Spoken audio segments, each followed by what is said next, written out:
vamos dar início aí à nossa conversa de hoje. Então, movidos pela data de hoje, até porque muitos dos presentes aqui devem estar celebrando também o Valentine's Day, né? Normalmente a quarta-feira é bem mais lotada do que agora, mas deve estar muita gente saiu para jantar e tudo mais. E motivado dessa falar sobre o amor, né, a gente escolheu falar sobre o amor de Cristo, né? Mas acho que antes, só para a gente lembrar, porque muita gente comemora essa data do Valentine's Day e acaba...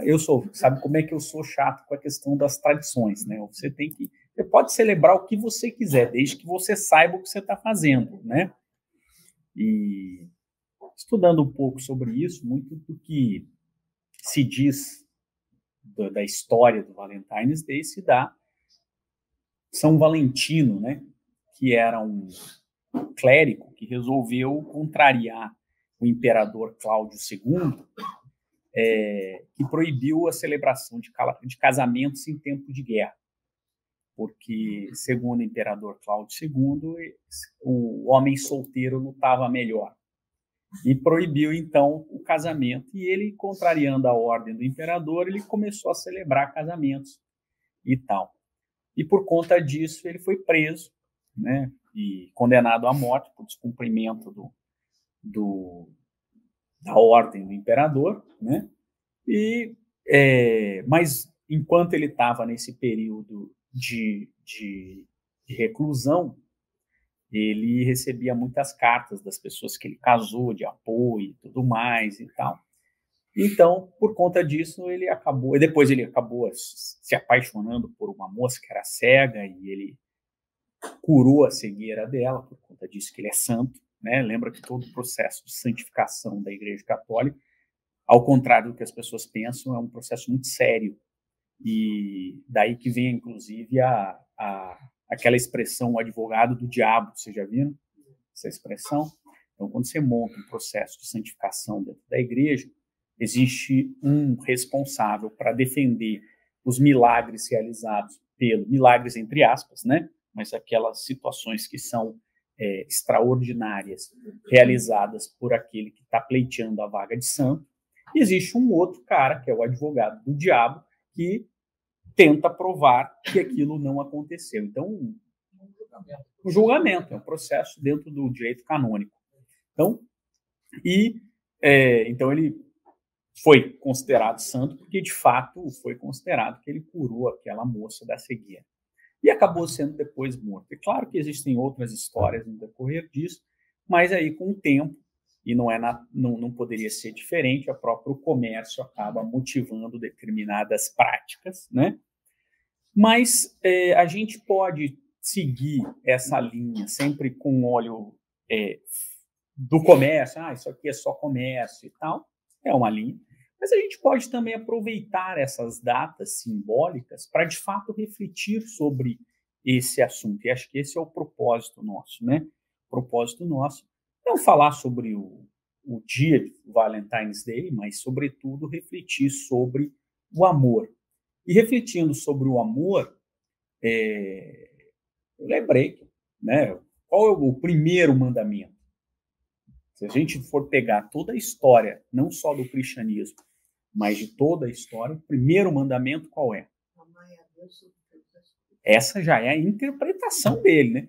Amar a Deus sobre todas as coisas já é a interpretação, porque quando a gente vai ler primeiro em Êxodo, né, que é onde vem os 10 mandamentos, depois vai em Deuteronômio, que eu sempre recomendo que vá ler em Deuteronômio, que é mais fácil do que ler em Êxodo. O mandamento é: não terás outros deuses, não dará nome ao Deus, não dai forma a Deus, né? Então esse é o mandamento. O primeiro mandamento é que a gente não pode dar forma a Deus. E aí você não pode fazer ícone de Deus, você não pode colocar Deus numa figura. Então esse é o mandamento, se a gente pegar lá em Deuteronômio. Que a interpretação dele é amar a Deus sobre todas as coisas e o próximo como a si mesmo, né? E é interessante porque muitas vezes a gente repete e não faz uma reflexão profunda do que significa esse amar a Deus. E isso já no tempo de Jesus já estava muito claro qual que era a interpretação desse amar a Deus, né? Porque o direito se confundia com a religião ao tempo de Jesus, né? Então, lembra, eu sempre falo que o Sinédrio, por exemplo, quando a gente fala de Sinédrio era um misto de Banco Central, de Suprema Corte e Senado. Então, você imagina o que era o poder daqueles caras. Banco Central, porque eles guardavam o dinheiro, era o lugar mais seguro ali de Jerusalém. Senado, porque eles criavam e interpretavam a lei, porque a lei civil se confundia com a lei religiosa, e Suprema Corte, porque eles eram a última palavra dos processos decisórios. Então, você imagina o que era ser alguém do Sinédrio, tá? Que era o que Paulo de Tarso estava cotado para ser. E já no tempo, então, se discutia muito o que era amar a Deus. Que a gente, às vezes, repete isso, né? E algumas palavras se vulgarizam no transcorrer do tempo. A própria palavra amor, né? Ela tem uma série de significados, né? No próprio grego, se a gente for pegar o amor eros, o amor paritas, né? O amor filis, né? Tem uma série de significados para a palavra caritas, né? Então, e aí você vai pegar e a gente tem uma vulgarização do que é esse amor. Mas os judeus do tempo de Jesus já sabiam muito bem esse conceito. Inclusive, obviamente, Jesus. Tanto que quando ele chega em Jerusalém, que o doutor da lei vai questioná-lo, né? Mestre, qual é o maior mandamento? O que eu tenho que fazer para chegar no reino dos céus? Essa é a pergunta. E continua sendo quase a mesma em todas as escolas religiosas, inclusive no espiritismo, né? Muita gente... O que tem que fazer para ir para o mundo de regeneração? Só mudou o jeito da pergunta. Mas a gente continua imaginando o que a gente tem que fazer para... E qual foi a resposta de Jesus? Porque um grande sábio sempre responde uma pergunta com outra pergunta. O que está escrito na lei, como você a entende? E qual foi a resposta do doutor da lei? A resposta do doutor da lei já foi o entendimento do primeiro mandamento, tá? O amar a Deus sobre todas as coisas, que já estava contido e está escrito em Deuteronômio. E quando você pega Deuteronômio, eu falo para ler em Deuteronômio, que Deuteronômio significa a lei de novo, tá? Em grego. Então, Deuteronômio é uma nova interpretação. Já havia passado cerca de 600 a 1000 anos do Êxodo. Então se discutia aquela linguagem, aquilo que era oral e passou a ser escrita. E tanto que quando eu perguntei qual é o primeiro mandamento, vocês já responderam a interpretação que é dada ao primeiro mandamento, porque não está escrito amar a Deus sobre todas as coisas. Aliás, se você for ler em Êxodo, você vai achar que tem uns 35 mandamentos e não 10. Tá? Se você ler lá, você não vai achar aqueles 10, muito menos a tábua, que não era uma tábua, né? Tábua das leis era uma pedra, né?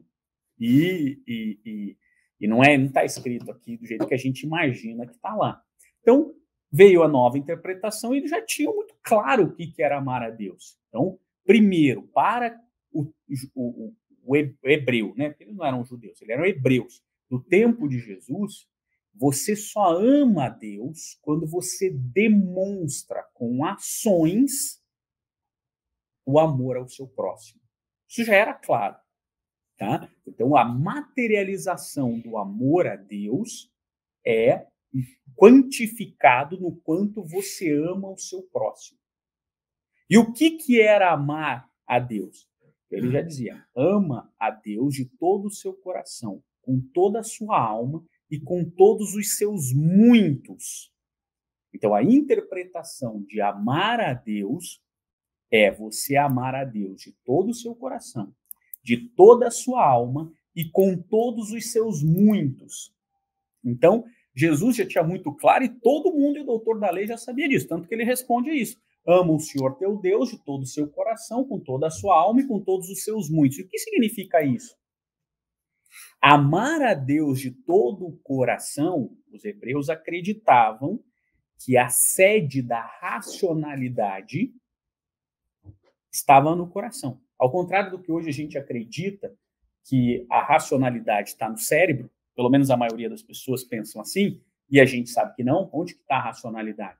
Para nós, no espírito, né? Ele fala no espírito. Mas isso, então, é uma questão de interpretação. Hoje, a ciência diz que está no cérebro, né? Mas para o tempo dos hebreus, a emoção estava situada no intestino. Por isso que quando a gente fica muito emocionado, fica nervoso, para onde que a gente corre? O banheiro. Quando tem uma apresentação, uma coisa para fazer e que a gente fica assustado, corre. E não era diferente do tempo de Jesus. A mesma coisa quando você tem uma grave situação, você sente dor aonde? No intestino, você segura a barriga, as vísceras, né? Por isso que vem aqui, isso aqui é visceral, quando a gente usa essa expressão. Fulano agiu de maneira visceral. Como assim? Emocionalmente, sem racionalizar, sem pensar. Então, quando diz, ama o Senhor teu Deus de todo o seu coração, significa que nós temos que racionalizar como nós temos que amar a Deus e ao próximo. Então, muitas pessoas falam assim, puxa vida, se eu ganhasse na loteria, eu ia ajudar todas as pessoas, a minha família, todo mundo. E continua no achismo, não está racionalizando o que você pode fazer de bem para o próximo. A racionalidade do que você pode fazer é com as condições atuais que você tem, com a sua realidade, o que você pode fazer. Essa é a primeira. Isso é amar de todo o seu coração. Então, quando você tem uma situação que acontece, seja com as pessoas ao seu redor, qualquer próximo, as pessoas que você está passando, a primeira forma de amor é racionalizar o que você pode fazer. Tem gente que faz errado. Acha que amar o próximo é pegar tudo que você tem e dar para o próximo. E aí ficar sem nada. Eu vou ser o necessitado. Né? Então, o que você pode fazer? Você amar a Deus. Esse é o amar a Deus no primeiro nível. Mas não é suficiente. Você tem que amar a Deus de todo o seu coração, com toda a sua alma. E o que os hebreus entendiam que era amar com toda a sua alma era pôr em prática aquilo que você racionalizou. Então, quando você racionaliza algo, você diz o que eu posso fazer e o que eu não posso fazer.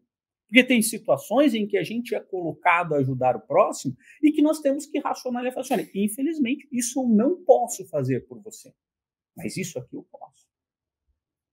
Só que não adianta, tem muitas pessoas que amam a Deus no primeiro nível, mas não chegam no segundo nível. Não materializam esse amor. Então não adiantou nada. Amar a Deus, no sentido de amar a Deus do primeiro mandamento, é amar nos 3 níveis.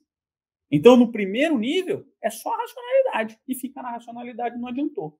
Então, você tem que pôr em prática aquilo. Então, a brincadeira que eu sempre faço, falo assim, né, que as mulheres elas foram dotadas de um amor muito mais próximo desse amor divino, né?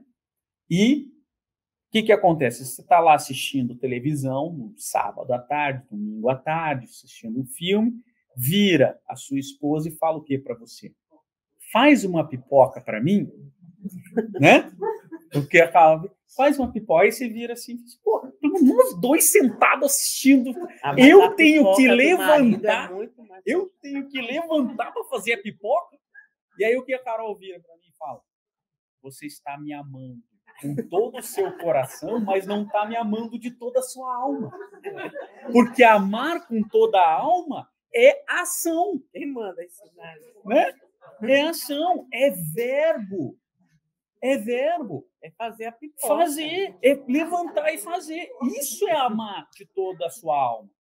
Mas isso também não basta. Você só ama a Deus no sentido real, interpretativo do primeiro mandamento, quando você atinge também o terceiro nível. E amar a Deus com todos os seus muitos é colocar à disposição de Deus tudo o que você tem para que ele possa operar em você. Isso. E muitas pessoas acham que amar a Deus com todos os seus muitos é distribuir tudo que você tem. E não é. Veja, Deus opera milagres através das pessoas.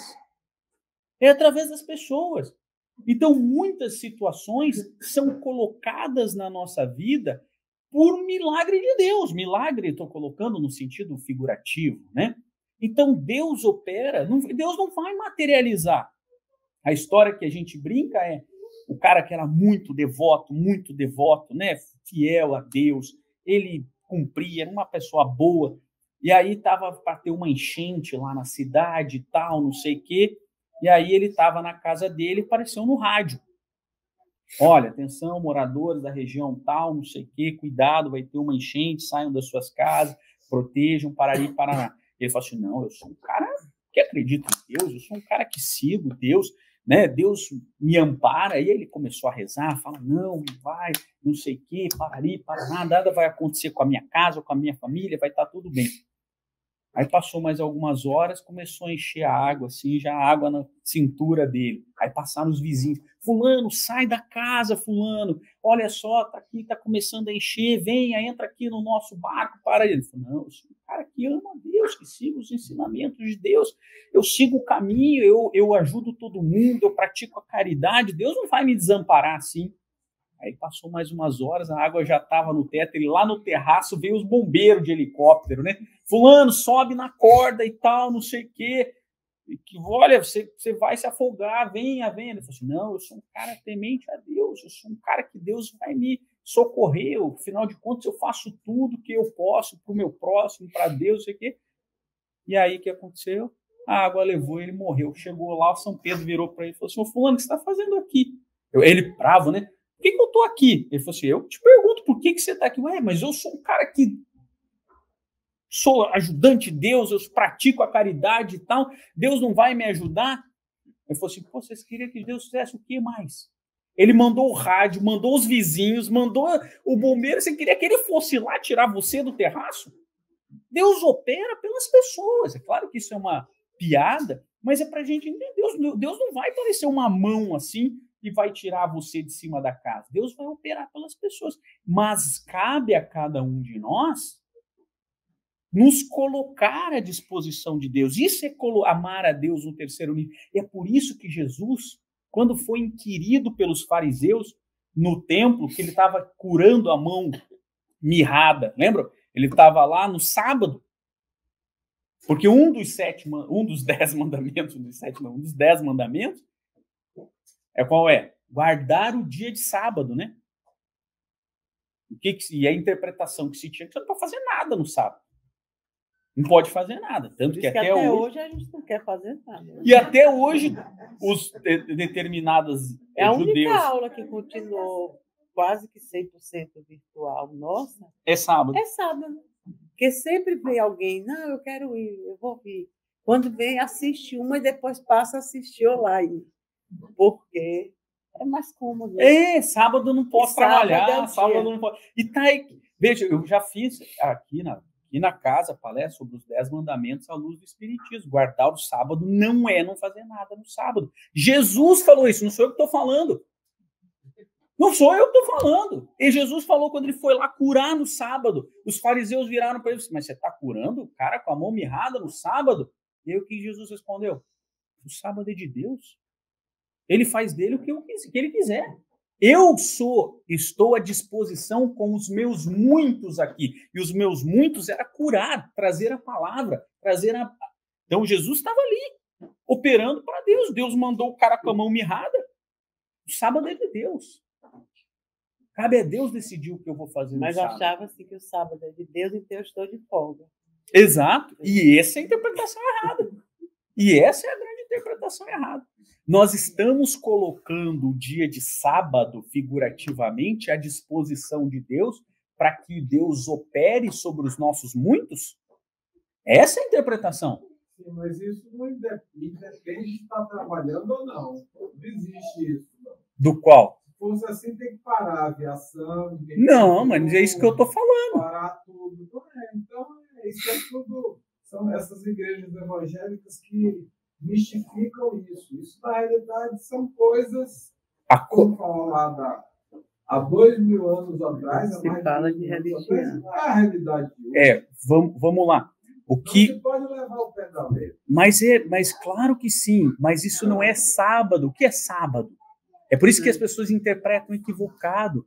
Colocar o sábado à disposição de Deus. Primeiro, o que é o sabate? Aí a gente vai chegar, tem que voltar lá atrás. O que é o sabate? Era o 7º dia em que Deus descansou, né? Mas qual é o 7º dia? 7º dia do quê? Senhores, isso é uma interpretação. Você não pode interpretar nada literal na Bíblia. Primeiro de tudo, nada não. Algumas coisas são literais, mas a maioria das coisas são figurativas. Porque, primeiro, se Deus criou o céu e a terra, e só no 3º dia ele criou o dia e a noite, que dia foi esse? Ele está falando de dia, não é o dia terráqueo, senhor. Então, a interpretação, veja só, que nós temos que ter sobre o sabate é que 1/7 do nosso tempo nós temos que deixar à disposição de Deus. Deus nem pede tudo para a gente. 1/7 do nosso tempo nós temos que deixar à disposição de Deus para que a gente possa colocar os nossos muitos e amar a Deus e o próximo de todo o coração, de toda a nossa alma e com todos os nossos muitos. Não é o sábado do dia. Agora, a pergunta que nós temos que fazer é: nós estamos colocando o sábado figurativo à disposição de Deus? Essa é a pergunta que a gente tem que fazer. Não é se a gente está guardando o sábado, mas sim se a gente está colocando à disposição de Deus, para que Deus opere sobre nós. Porque ao operar sobre nós é amar o próximo de todo o coração, com toda a sua alma e com todos os seus muitos. Isso quem respondeu foi o doutor da lei. E o que Jesus falou? Jesus falou que ele estava errado? Jesus virou para ele e falou assim: muito bem. Faça isso e você terá a vida eterna. Então Jesus veio nos dizer que o caminho para esse amor de Jesus, esse caminho para que a gente possa ter uma vida melhor, é cumprir o primeiro mandamento. E cumprir o primeiro mandamento é... Só que a questão, óbvio, o doutor da lei estava querendo fazer uma pegadinha com Jesus. Porque a segunda, logo imediatamente, o que ele pergunta para Jesus? Mestre, quem é o meu próximo? Por quê? Os sábios do tempo de Jesus, eles tinham uma lista de mandamentos que você tinha que cumprir para você chegar no mundo de regeneração, atualmente falando, né? E tinha uma lista de mandamentos. Alguns diziam os 10 mandamentos, outros diziam só o primeiro, alguns diziam os 613 mandamentos da Torá. Mas Jesus colocou que basta cumprir o primeiro, que na verdade todos os outros estão incutidos do primeiro. Essa aqui é a verdade, desde que a gente entenda e compreenda a profundidade do que é amar a Deus. E aí a pergunta é: e o que é? Quem é o meu próximo? E qual foi a sacada de Jesus? A parábola do bom samaritano. E aí ele conta. Todo mundo conhece a parábola do bom samaritano. Estava lá um homem caído, saindo de Jerusalém para Jericó e tal, parari, parará, e passou o sacerdote, não atendeu, e passou o bom samaritano e fez o quê? Amou aquele que estava caído nos 3 níveis. Porque ele primeiro parou, racionalizou o que ele podia fazer. Depois ele fez o quê? Pôs em prática. Curou, colocou óleo nas feridas, colocou ele em cima do cavalo, lá, sei lá, o cavalo, levou para a hospedaria, cuidou dele e falou: olha, o que ele gastar a mais, manda que eu venho para pagar depois. Ou seja, não só agiu, como ele botou todos os seus muitos. Veja como Jesus foi inteligentíssimo ao construir essa parábola. Mas aí no final ele pergunta para o: quem foi o próximo daquele que estava caído? Porque Jesus inverte a pergunta, porque muitas vezes a gente pergunta quem é o nosso próximo na posição de eu estou aqui, todo soberano, para ajudar quem é o meu próximo que eu vou escolher para ajudar? E Jesus, de maneira muito inteligente, coloca a gente como caído. Precisando de ajuda. Porque quando a gente está caído, precisando de ajuda, você quer ajuda de quem? De quem puder ajudar. Você está lá, tem um ataque cardíaco aqui, saindo aqui do centro, vem uma ambulância,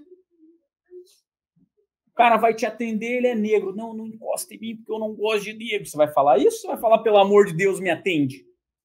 Porque na hora que você precisa de ajuda, você não está perguntando qual é a religião dessa pessoa, qual o sexo dessa pessoa, qual é a cor dessa pessoa, qual é o credo dessa pessoa. Então, ao nos colocarmos na posição de caído, nós entendemos quem é o nosso próximo. Então, esse é o grande mandamento, esse é o amor de Jesus. O amor de Jesus reside, e o resumo do amor ao próximo, e aí eu já vou passar a palavra para Maria. O amor de Jesus, ele reside na interpretação melhor do judaísmo quando você ama o seu próximo, seja ele quem for, com todo o seu coração, com toda a sua alma e com todos os seus muitos, e olhando para aquele próximo, não na posição de superior, mas, sobretudo, na posição de caído. E quando a gente olha na posição de caído, a gente inverte depois e nos colocamos à disposição de Deus. Interessante, né? Que a gente chama Deus de pai e chama o outro de pai porque se sente filho, né?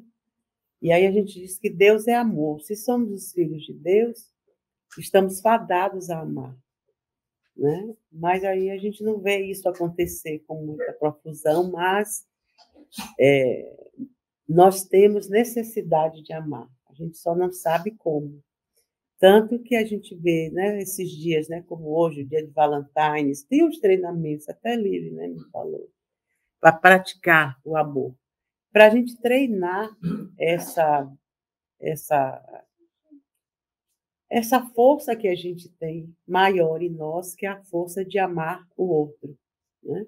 Todas as vezes que a gente consegue amar o outro, parece que a gente está fazendo o trabalho inverso. A gente está revertendo toda essa força de fazer pelo outro para nós mesmos. Então, eu vou fazer pelo outro faz com que você reverta energias curativas para você mesmo. Então, por isso, nascemos com essa necessidade de amar. Todo homem tem necessidade de amar. Começamos a amar deturpadamente, né? De uma forma muito material, com muitos interesses, mas quando a gente lembra essa passagem de Jesus com o doutor da lei, é que a gente vê o perigo disso. A gente tem que todo dia se colocar lembrando disso. Quando eu cair, quem será o meu próximo? Será que eu vou ter alguém que me socorra a tempo, que me levante do chão, que me faça, seja qual seja a situação, em qualquer encarnação? Porque nessa você pode dizer, não, eu estou bem, na hora eu chamo uma ambulância, na hora... Né? Mas pode ter uma hora que você pode estar num lugar, ainda mais a gente aqui na América, é um perigo isso. Né? Pode estar num lugar que a gente caia, e que caia, que eu digo, pode ser por qualquer... Né? Não é só a doença, não é só isso, né? Qualquer dificuldade, e você não sentir que tem alguém que você pode, naquela hora, saber, não, fulano vai estar aqui comigo, fulano vai me fazer isso, fulano vai me tirar dessa, né? Então, isso é maravilhoso. E como o nosso Pai de amor nos fez para amar, nos criou com a finalidade de amar. Esse é o objetivo da vida. Nascer e morrer e voltar, né? Por isso que a gente tem que saber que essas reencarnações são preciosas, é só para aprender esta lição. Não tem outra lição. A gente vem com 1000 projetos porque tem que ter todo um apetrecho de treinamentos para poder isso acontecer, né? Então, a gente vai começando a respeitar por obrigação, a gente vai, porque a autoridade eu tenho que respeitar, eu não vou amar, mas vou respeitar, vou obedecer, né? Porque sempre fomos muito rebeldes, agora somos mais obedientes, somos mais diplomatas, agora a gente conversa mais, estudamos mais, aprendemos mais através da tecnologia que nos mostra a todo momento, pelo telefone, pelo computador, pela televisão, todos os métodos que a gente tem, que a gente pode se educar para fazer essa tarefa de amar, mesmo quando não é amado. Por isso que a gente vê em famílias essa necessidade do homem se agrupar, é para procurar os seus iguais, para poder facilitar esse mecanismo do amor. Mas aí a gente vai vendo que a gente começa a amplificar isso à medida que a ciência vai evoluindo, né? Que a ciência que nos leva para a janela do mundo. Abre uma janela que a gente vê tudo do outro lado, ali o pequeno, o grande, o maior. Não importa a posição que o outro ser humano se apresente, mas se ele estiver em dor ou fazendo a dor e o sofrimento ser espalhado no mundo, aquilo começa a nos corroer. Parece que você se sente lá, né? Então, isso é muito bacana, porque a didática de Deus ela é tão amorosa que já dá logo de cara a eternidade para a gente poder fazer isso. Nos dá a vida, como ele disse, Jesus disse, a vida em abundância. O que a gente mais tem é chances de viver. Viver e reviver e se agrupar, viver e reviver. E não adianta querer, não, eu agora vou ficar sozinho ali, isolado. Não adianta, não vai conseguir. Nem lá na Bahia, nem os baianos lá naqueles interiores maravilhosos, a Chapada Diamantina, aqueles lugares, né, que você ia e comprava. Teve gente que comprou lá aquelas lagoas, não sei de quem, né? Dele mesmo, mas dizia, não, isso aqui me pertence, ninguém pode fazer nem xixi, nem nada, é meu.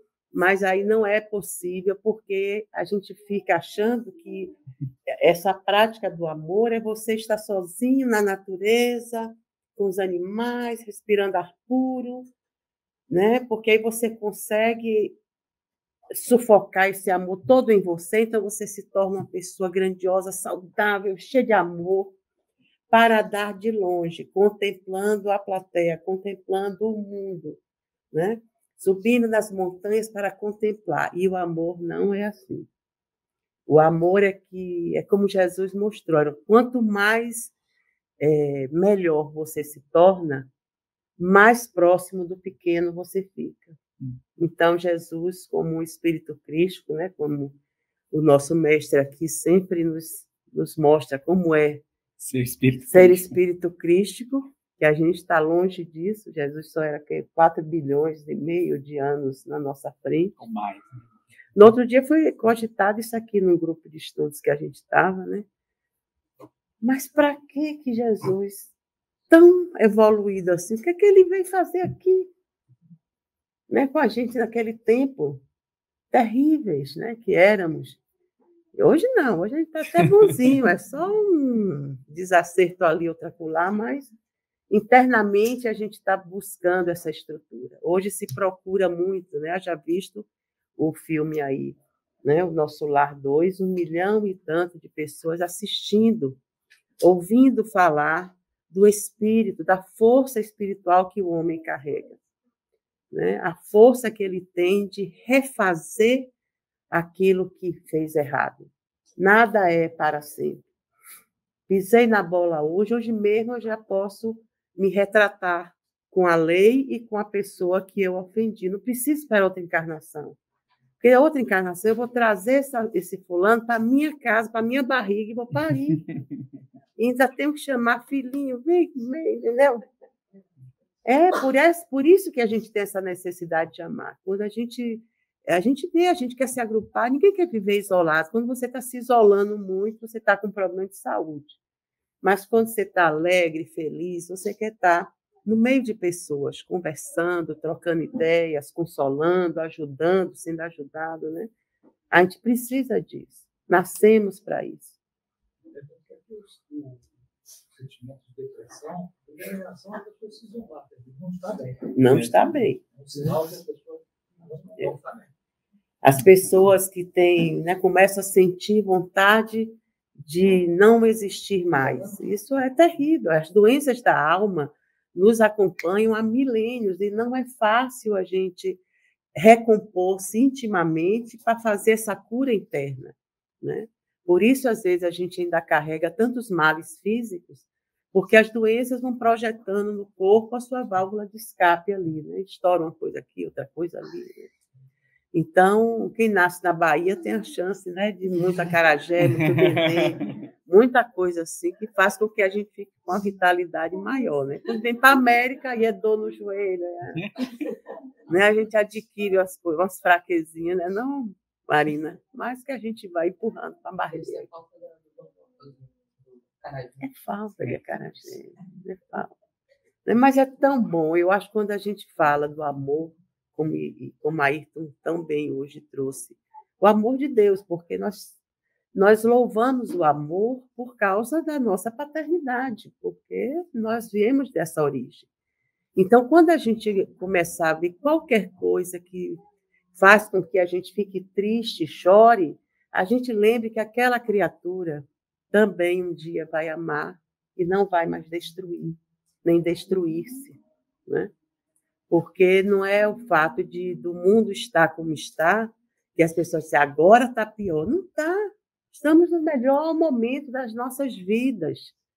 Sempre o hoje é o melhor momento que conseguimos chegar. Tudo para trás foi péssimo. Agora, hoje, é o melhor momento. Hoje a gente já busca opções, a gente já busca lugares, a gente já busca pessoas, a gente busca ajuda.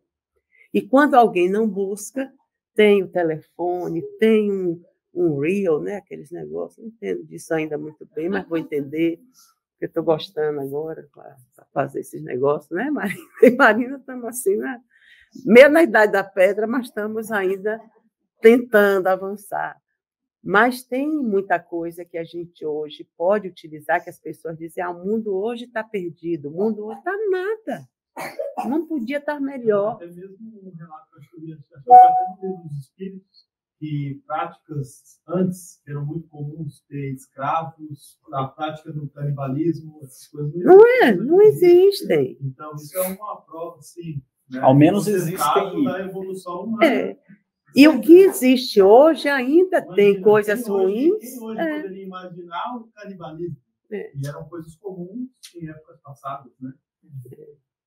Hoje tem aquela... Como é aquele robô, a identidade? A inteligência artificial. A inteligência artificial, que todo mundo tem medo. Mas, assim, sempre tem alguma coisa ainda. Não somos péssimos, mas também ainda não somos bons. Então, muitos dos nossos irmãos ainda usam a inteligência e a mente para criar coisas que eles possam utilizar para dominar os irmãos. E, ao invés de se preocupar em fazer coisas boas, mesmo com esses artifícios que eles criam, né, para que a gente possa produzir melhores coisas, possamos ser mais rápidos no aprendizado, etc., a primeira fase é essa. E vamos fazer para enganar o outro, entendeu? Mas é assim mesmo. Mas já foi pior. É do mundo ainda, né? Então... Não tem mais o canibalismo, mas o índice de suicídio está altíssimo. É isso. Não tinha tanto. Mas isso foi previsto, né? A questão da informação também. Hoje em dia, a informação deixa... E os espíritos dizem que a gente deve levantar de manhã, quando fizer a oração que eu digo qualquer oração que a pessoa saiba fazer, dar um bom dia ao Senhor, né? Porque se a gente tem Pai de amor que nos conduz e conduz toda essa parafernália que a gente conhece hoje em dia, a gente tem que dar bom dia a uma estrutura dessa, porque é poderosa, mas é amorosa. Então, não é ainda, nós ainda não somos a imagem e semelhança do Pai, ainda não. A gente conhece a imagem, conhece o que podemos ser e nos favorecer a todos, mas ainda fazemos um trabalho meia-boca, né? Ainda pensando em nós, né? Até quando a gente está fazendo algum trabalho caritativo, às vezes a gente vai naquela intenção, ó, Jesus está olhando, está vendo, ó, estou aqui. No sábado, eu sempre digo a Marcelo, já avisou o Senhor que estamos aqui só nós dois? Você limpando o centro, eu montando o negócio. Não, tem que registrar, os espíritos registraram, isso aí é uma A gente fica brincando, mas somos assim, né? Então, a gente já fez muitas coisas em benefício do próximo, que era só malefício, era só interesse. E ainda hoje existe, mas, pelo menos, estamos tentando. Eu acho que quando alguém faz alguma coisa esperando alguma recompensa, ou, sabe, é uma tentativa de ser bom, mas já está fazendo. Antes, não. Antes a gente já ia, matava e acabou-se.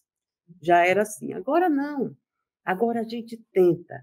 E muitas vezes a gente faz a caridade ainda e ajuda. A caridade que eu digo é essa ajuda ao próximo, essa prática do amor ao próximo, esperando que registre, né? Ó, se não tiver um retorno agora, pelo menos que registre. Vão anotando aí, ó, já é a 6ª vez. Ó. Eu lembro quando tinha negócio de fazer evangelho no lar, na casa das pessoas, graças a Deus acabou-se com isso, né? Porque cada um se responsabiliza pelo seu próprio evangelho. As pessoas vêm aprender a fazer. Eu não sei fazer evangelho no lar. A gente ensina aqui rápido, 5 minutos, e aí você faz na sua casa. Mas antigamente o pessoal, não, eu queria que vocês fossem, porque aí de repente o Chico Xavier vai também, o Joana de Ângeles acompanha vocês. E aí começou, e foi suspenso por isso, porque começou uma onda no Brasil e aqui também de fanatismo, que as pessoas chegavam nas casas e já diziam, ó, doutor Bezerra já está lá dentro. Aí a dona da casa, é mesmo, entrem logo, sabe? Então, começou, o pessoal assim, varia.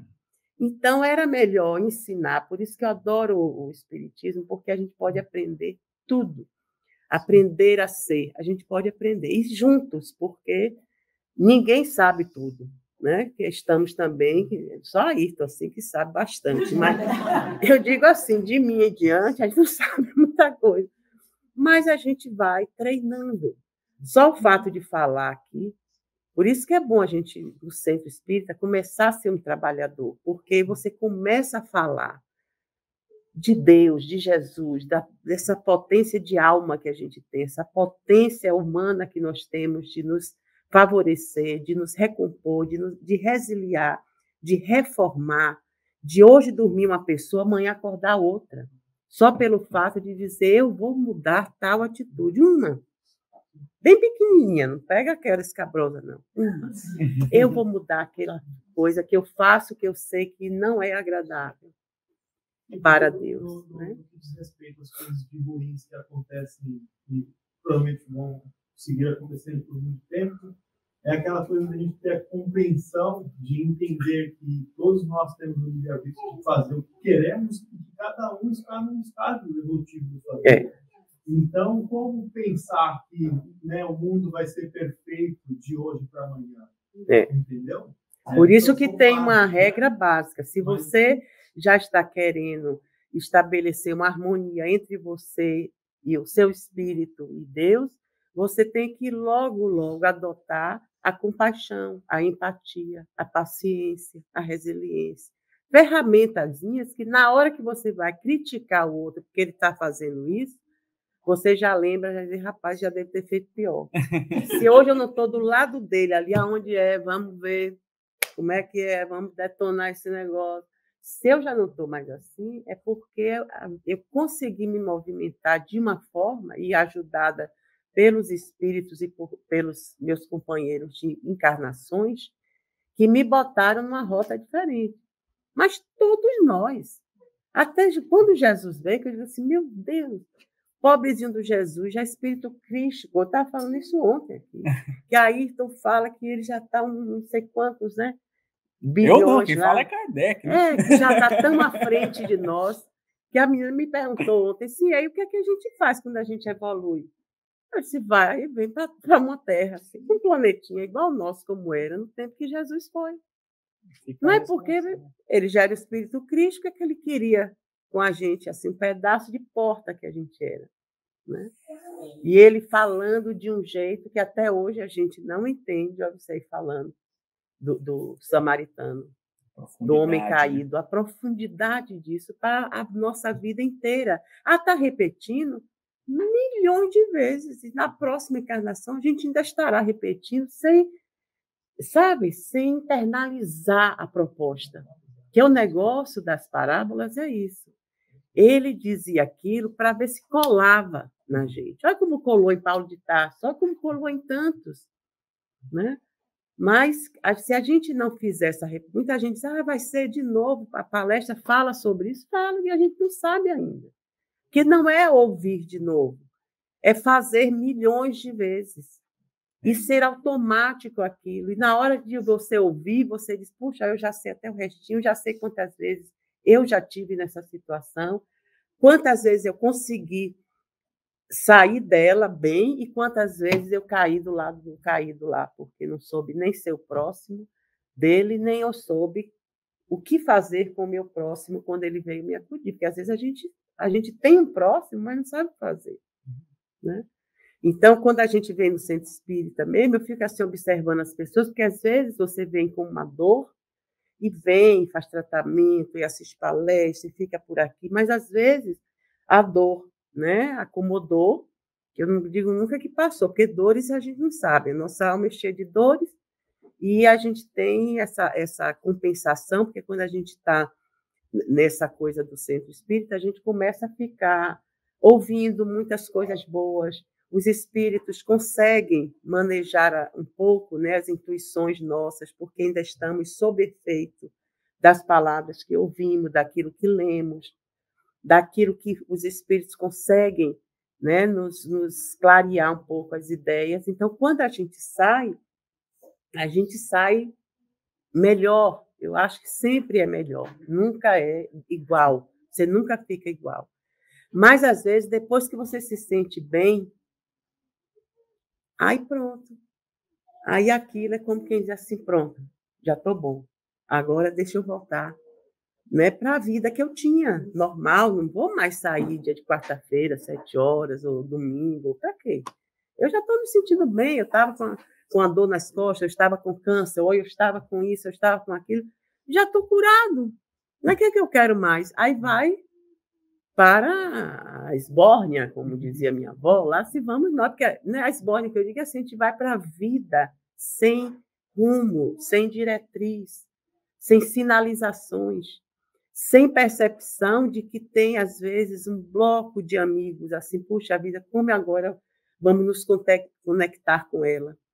Ela está da pá virada de novo. Então, agora é só esperar vir uma outra dor para a gente reconduzir para o hospital outra vez. E, às vezes, a gente passa encarnações sem fim nessa ida e vinda da cura para a doença, né? Então, eu acho que, como a gente está no nosso melhor momento hoje, eu acho que hoje a gente está aqui aproveitando esse espaço dos espíritos poderem interferir em nós. E como é o Valentine's, né, e a gente resolveu justamente falar de amor, porque é o amor que a gente comemora, né, no dia de hoje, né? O amor, a amizade, o companheirismo, né? Não é só o amor homem, mulher, é o amor de uma forma geral. Essa noite é o que a gente pede aos espíritos, que hajam em nós de uma forma muito amorosa, porque vamos estar abertos até porque sabemos que hoje é o dia do amor. E como a gente é muito ligado nisso, né?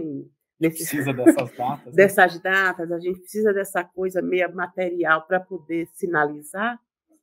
Hoje a gente vai estar aberto a isso, eu acho, todos nós. E fazer valer, e fazer projetos, e acionar a vontade de ser melhor amanhã, que já não é mais o dia, né? Mas é um dia. Então, o amor, eu acho que tem que estar firme no nosso coração e no nosso desejo de sentir bem todos os dias, né? Agora é você.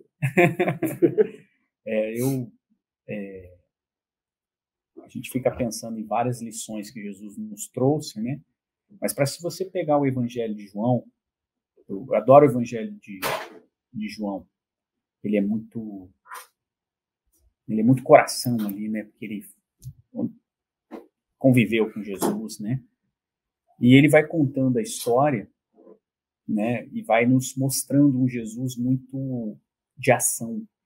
Não ação como o Evangelho de Marcos, que ele vai, cura, faz isso aqui, mas um evangelho de muito amor, porque João tinha essa característica de descrever Jesus, né? Jesus com esse amor em prática. E aí, quando a gente vê o final, né? A gente olha e fala assim, Jesus estava lá na última ceia, sabendo que ele ia passar por todo o martírio, a crucificação, e ele fala assim, olha, o que eu vou deixar de legado de tudo isso que eu falei para quem quiser ainda fazer um upgrade, né? E aí ele fala assim, eu vos dou um novo mandamento, amai-vos uns aos outros como eu vos amei. Então ele fala assim, olha, se você quiser ir para o mundo de regeneração, você ama a Deus e o próximo como a si mesmo. Agora, se você quiser ir direto para o mundo puro, você ama o próximo como Jesus amou. E aí ele diz assim, porque os meus discípulos serão reconhecidos por muito se amarem. E aí a gente demora para entender o que é esse amor, e a gente vai se perdendo no tempo com esse amor, né, com as palavras, como eu comecei a falar. E aí vem Paulo de Tarso tentando nos mostrar esse amor sublime, para quem assistiu a minha palestra sobre Carta aos Coríntios, né, e eu falo sobre aquela poesia que é o amor, né, aquele amor muito lindo que Paulo traduz, mas no transcorrer do tempo a gente perde, né? A gente perde o que é essa prática desse amor. Aí vem Kardec, né? Kardec com seu brilhantismo, lá no Livro dos Espíritos, e vai lá e faz aquela pergunta-chave que todo mundo conhece, mas às vezes a gente não se dá conta da profundidade da pergunta. Ele fala assim, o que é caridade segundo Jesus? Porque ele fala assim, porque a gente fala de amor caritas, né? Esse amor de ajuda, que é... E aí, Kardec não está perguntando para os espíritos o que o Ayrton pensa da caridade, o que a Marisa pensa da caridade, o que vocês pensam da caridade. Kardec fala assim, ó, manda um WhatsApp para Jesus e pergunta para ele o que ele achava no seu tempo, o que ele acha que é o amor. O que é a caridade? E aí vem aquela resposta. Porque quando a gente pensa em caridade, em ajudar o próximo, num primeiro momento, e veja como a gente, muitas vezes, isso não é uma crítica, é só para a gente poder entender. Muitas vezes a gente ainda está muito atrelado ao primitivismo. Quando a gente pensa em amor, a gente pensa numa relação sexual entre homem e mulher, ou enfim. E isso Jesus nos trouxe, tá na conversão de Maria Madalena, que isso é o primitivismo do amor, o primeiro contato do homem, da mulher, né? Quando você recebe esse espírito com E maiúsculo ao amor, essa relação sexual. Mas isso tem que ser aprimorado. E ele fala isso para Maria Madalena. Quem não conhece a conversão de Maria Madalena, leia o livro A Boa Nova, que é lindo e que mostra Jesus explicando essa evolução do amor. E, aliás, que Paulo de Tarso já faz isso na Carta aos Coríntios, porque ele entendeu o que era. E é por isso que ele escolhido Coríntios. Mas, e aí, e a mesma coisa a caridade. A gente pensa no primitivismo de ajudar o próximo. A gente pensa, ajudar o próximo com 1 quilo de feijão. Quando a gente pensa em caridade, a gente pensa, você tem campanha do quilo aqui no centro? O que eu posso trazer? E isso é caridade. Isso não deixa de ser caridade, porque dá para aquele que tem fome a comida que ele precisa, isso é caridade. Mas quando Kardec pergunta o que Jesus entendia por caridade, aí vem a resposta. E aí ele fala assim, benevolência para com todos, indulgência para com as imperfeições alheias e perdão das ofensas. Eles falam assim, ué, e onde é que está o feijão aqui? Está ali. Só que quando a gente pensa no quilo de feijão, é só um pedaço. E um pedaço muito pequeno da caridade, desse amor que Jesus prega. Que benevolência para com todos é dar aquilo que a pessoa precisa dentro daquela mesma ótica que a gente falou. Veja como é uma mesma linha de raciocínio. ama o seu próximo, a Deus de todo o seu coração, de toda a sua alma, com todos os seus muitos. É dar aquilo ali, naquele momento que ele precisa. Essa é a benevolência para com todos. Mas não é só isso. Porque, às vezes, ele não precisa de 1 quilo de feijão. Às vezes, nós falamos aqui, comentamos sobre as doenças da alma. E por que hoje tem tanto suicídio, tem tanta depressão, ou tem tantas doenças da alma que não se tinha no passado? Primeiro porque as pessoas morriam antes com 30 anos. Então, não dava tempo de ficar depressivo, né? Você tinha que, dentro da pirâmide de Maslow, você tinha que cuidar muito da base da pirâmide. Né? Para quem não conhece a pirâmide de Maslow, fala sobre as necessidades do ser humano. Então, então você ficava ali na pirâmide de Maslow buscando o alimento. Você tinha que plantar, tinha que colher, tinha que fazer, não dava tempo para ser depressivo. Né? Você morria antes da depressão chegar, a maioria das pessoas. Então, as pessoas vivem mais. Segundo, elas vivem mais e começam a ter contato com uma felicidade alheia fictícia. Porque a gente vive um Facebook, um Instagram, uma felicidade que não existe. As pessoas, todo mundo é feliz lá, né? Todo mundo é feliz, menos eu. Essa é a grande depressão que se dá ali quando você olha o Instagram. Todo mundo é feliz, menos eu. E como se as pessoas não tivessem as suas vicissitudes também. Mas ninguém posta a tristeza no Instagram. E tá bem também, né? Também, porque senão seria só a tristeza. Né? Mas as pessoas, e claro, vão postar as coisas que lhe fazem felizes, mas o problema é que a gente busca uma felicidade efêmera. E ao buscar essa felicidade efêmera, ela traz a felicidade, só que de maneira efêmera. Porque a gente acha que a felicidade vai ser trocar de carro. E vai ser. Você trabalha, consegue, conquista, com um carro novo, legal, maravilha. Mas quanto tempo dura essa felicidade? Garanto para vocês que é no máximo uma encarnação. Não vai ser mais que uma encarnação. Porque você não vai levar tudo que você... E aí você tem que pensar o que você está plantando de felicidade. Porque a felicidade... Veja, eu sempre falo, né? Eu vim para essa encarnação para cuidar do espírito, né? Vou deixar o corpo. Mas tem gente que fica feliz na academia. Eu, por exemplo, me dá depressão ir para academia. Eu vou para ficar depressivo. Quando eu estou muito feliz, eu vou para academia. É o contrário. O pessoal fala assim, eu vou para academia para ficar feliz. Eu assim, a minha felicidade é sair da academia. Né? Mas cada um.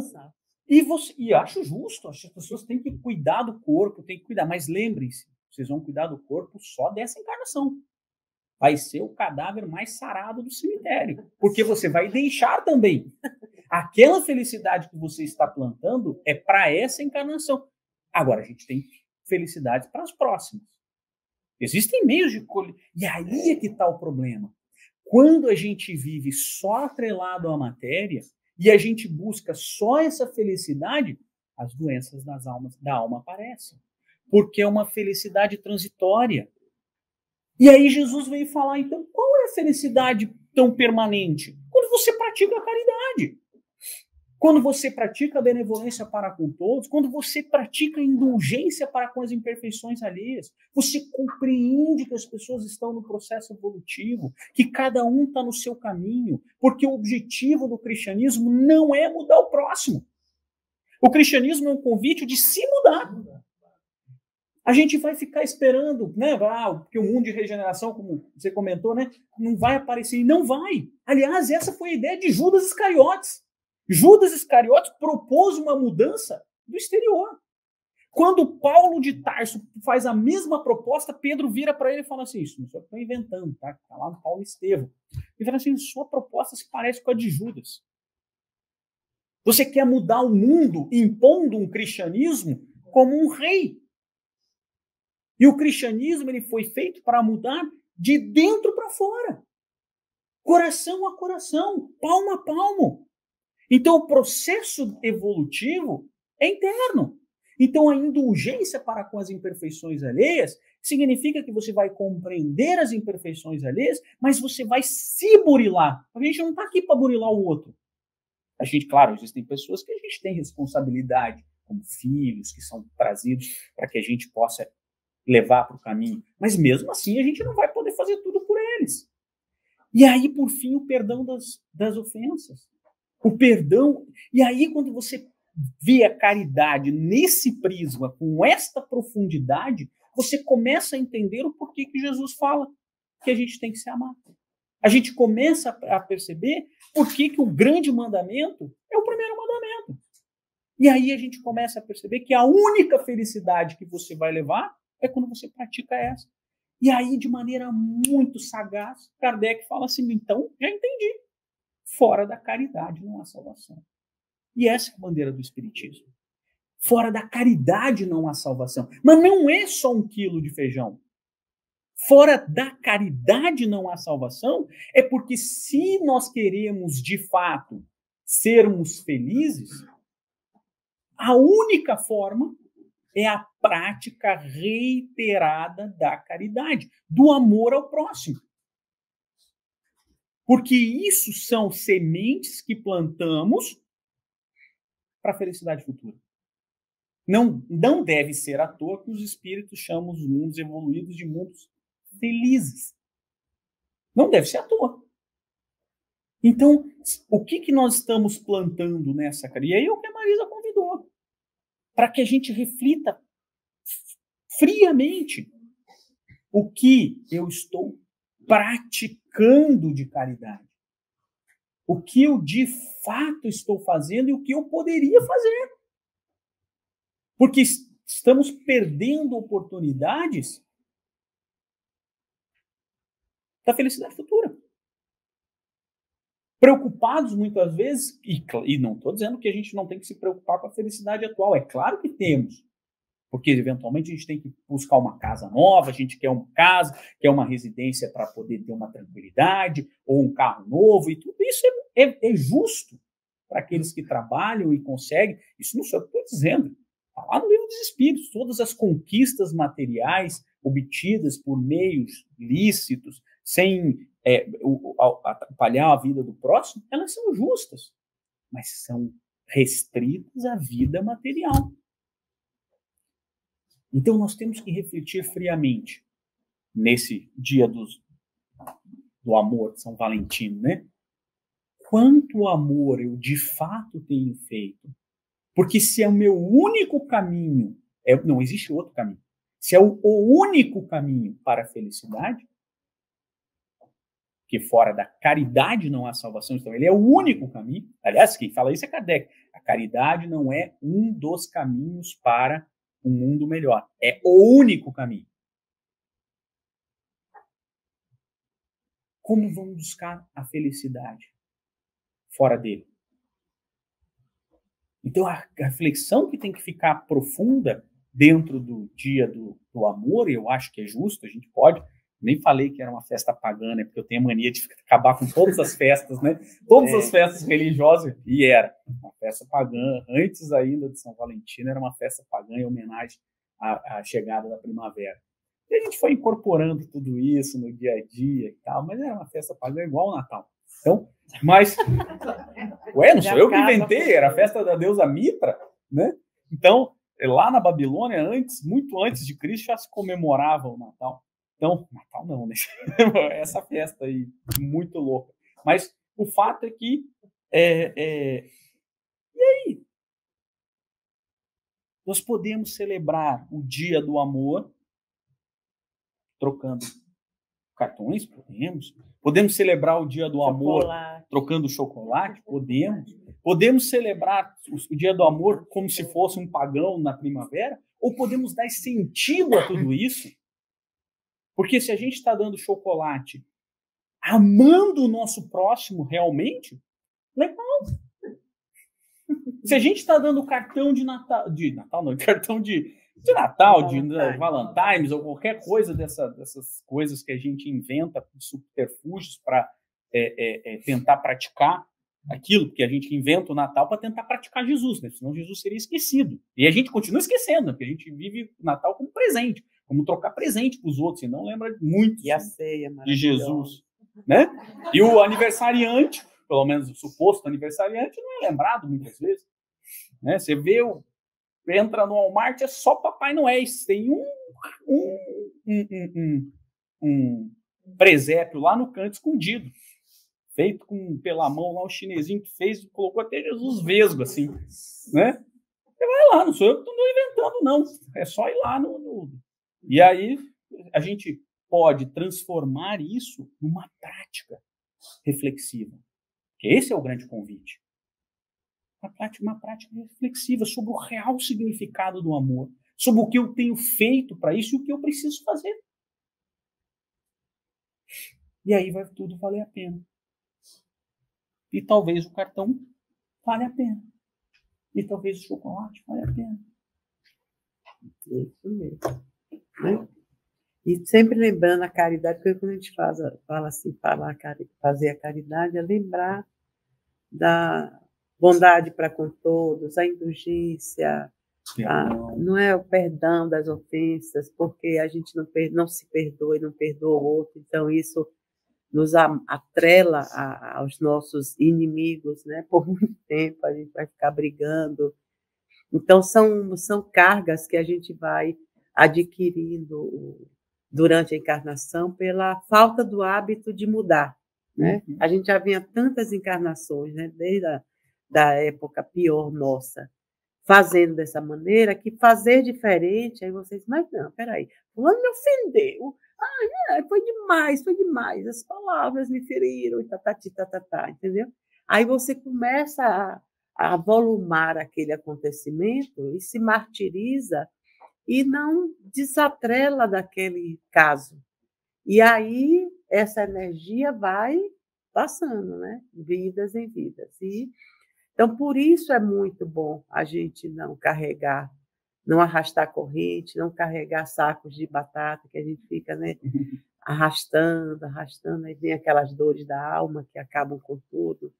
Então, são meios hoje que a gente já sabe que pode fazer e que na hora que você desatrela do outro, Ave Maria, sai assim um caminhão de força de cima de você e entram outras energias, né? Dá lugar a outras energias.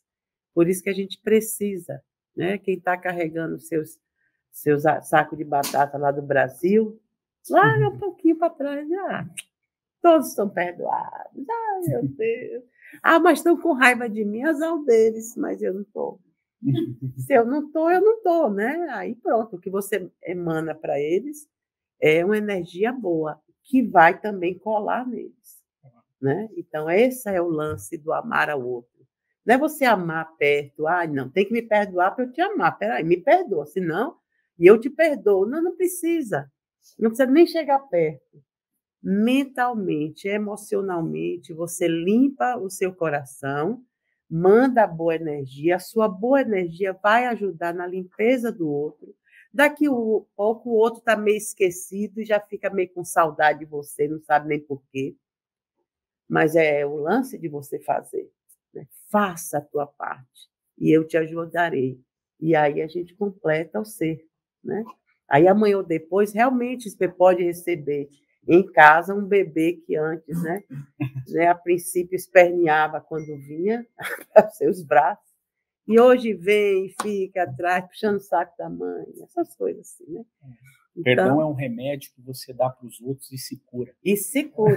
Não importa se o outro continua pensando, não importa se o outro está doído.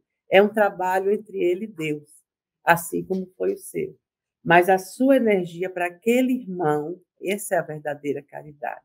É uma energia límpida, de amor, de carinho, que ele vai receber. E a gente pensa assim, mas não vai receber porque está com raiva. Vai sim. Porque as boas energias, elas penetram, elas furam, não tem jeito. Pode estar com a cara para cima do jeito que for, daqui a pouco está ficando molinho. Né? E aí, quando a gente pratica tudo isso, vem Jesus e fala assim, pois é, agora a gente tem que amar os inimigos. Que também é fácil, porque a gente começa com os nossos aqui mesmo internos. Né? Eu acho que essa coisa do amar ao outro já ajuda nesse amar os inimigos. É que depois, né? Não vai ter inimigo. Porque aí você começa a se auto-perdoar também. É um exercício, porque uma vez que a energia divina penetra, não tem jeito mais de ser diferente. Por isso que o mundo anda, por isso que caminha a humanidade. Ainda tem muita coisa ruim acontecendo? Tem. A gente tem, né? Cada um está no seu tempo devido no que está se esforçando e no que pode. E nem por isso a gente vai sendo retirado. Agora vocês vão ficar ali, vão ser baianos. Acho que sim, de novo, né, Carol? Seremos baianos para poder descansar um pouquinho. Né? Espero vê-los todos lá na próxima encarnação, a gente fazer uma comunidade assim, bem fortalecida. Ah, lógico, um peixinho frito, uma coisinha assim, bem leve, né? Nada desses hambúrguer também. Ah, é. Não é. Por isso que a gente repete lições, temos que ouvir, temos que ler mais e ouvir mais, porque esses sons, essas leituras é que vão nos fazendo ver diferente. Que a gente não vai decorar, a gente não tem como. Por isso que Jesus veio e deixou nada escrito, né? Tudo era dito porque eram coisas que a gente ia demorar demais para internalizar. Então, tem que ir aos poucos, porque uma vez que cai dentro de você, acabou-se. Mas não cai, aí amanhã você já está, não. Aí amanhã você vai praticar aquilo.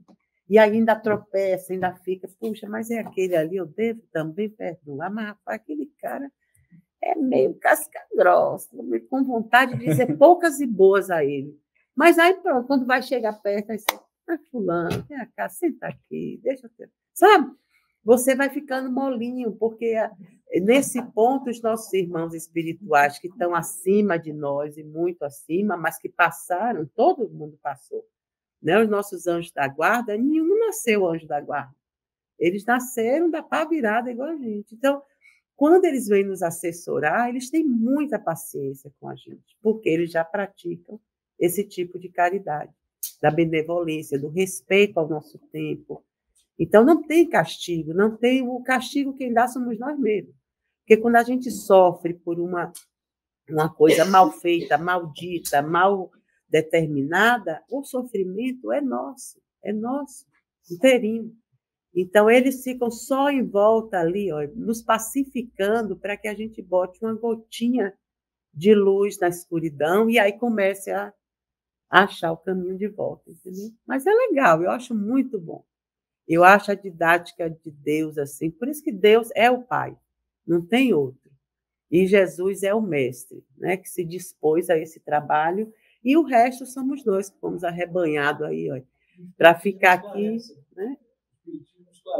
Ah, é maravilhosa, maravilhosa. Porque dá a chance, assim, da gente discutir, de falar, de vir, de dizer, de pensar, repensar, de não concordar, né?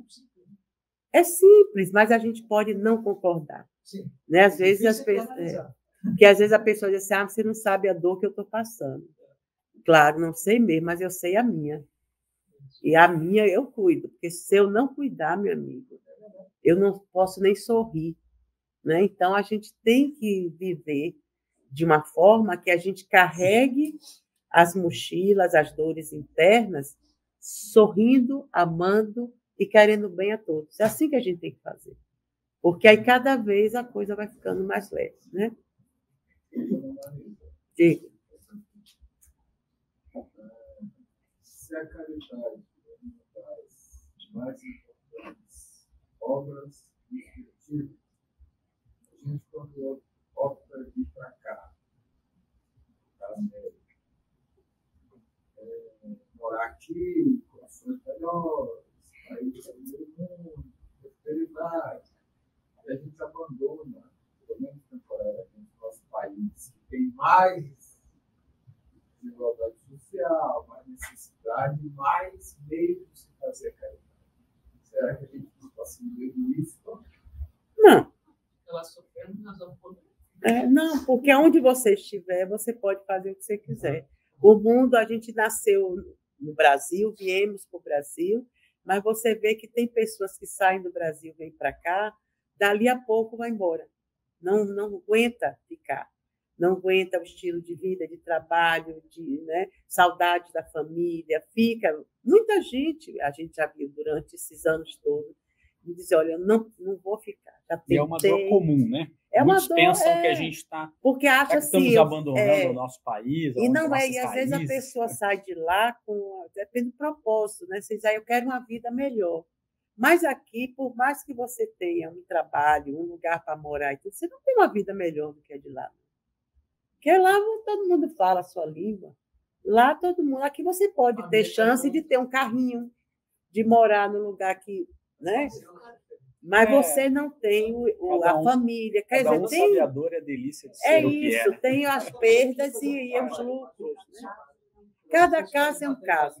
Tem pessoas que se adaptam imediatamente, tem pessoas que não. Tem gente que vem e deixa os filhos porque estão trabalhando aqui para sustentar os filhos lá. Né? Então, é muita... Diga. Na reunião, uma das coisas que eu queria falar é que a gente precisa se despir também. Se despir pelo inteiro, é despir também de nacionalidade, de cor da pele, Porque a caridade, além de não ser só financeira, nós somos espíritos e todas as pessoas precisam de caridade. Não, e a caridade, porque a gente, quando fala caridade, a gente vê muito dar alguma coisa.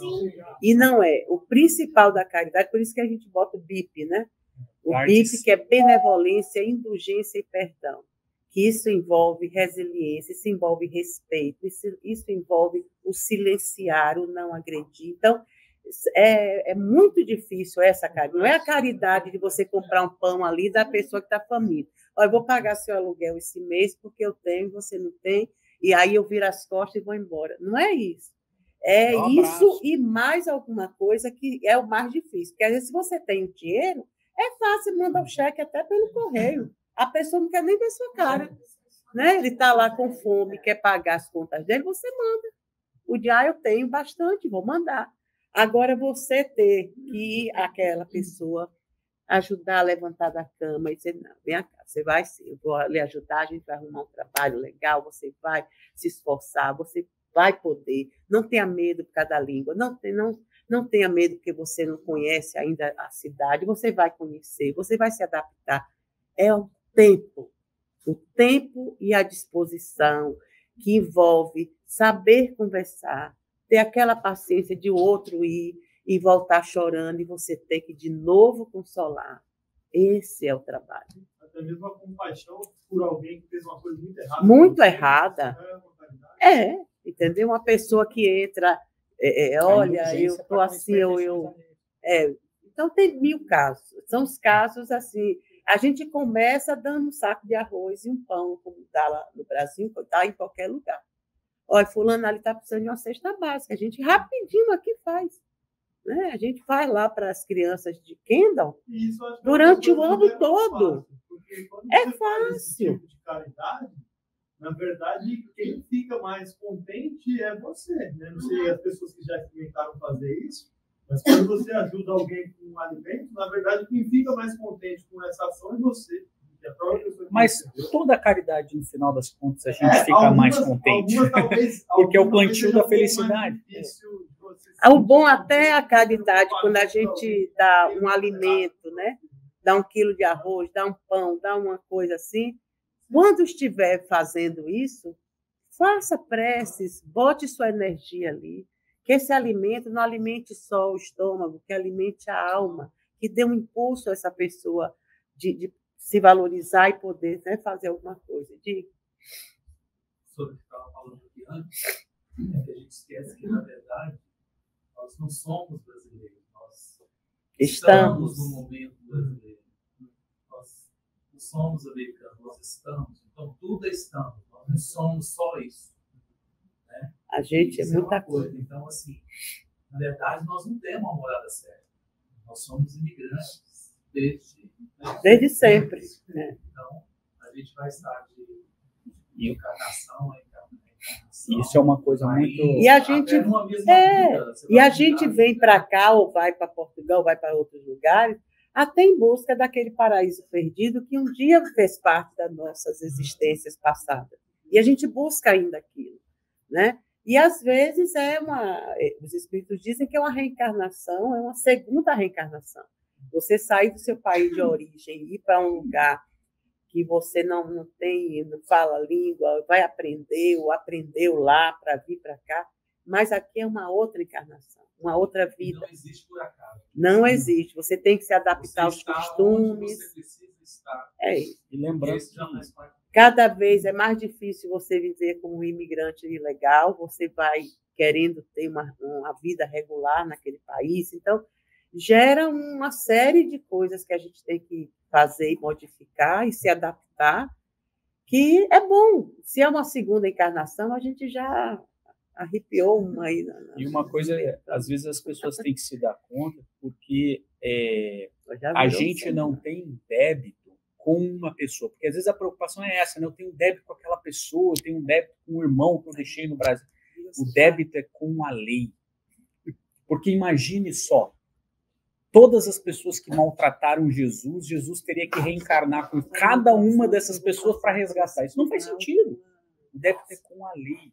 Aquele que lesou o próximo, se o próximo partiu no processo evolutivo dele, ele fica com débito com a lei.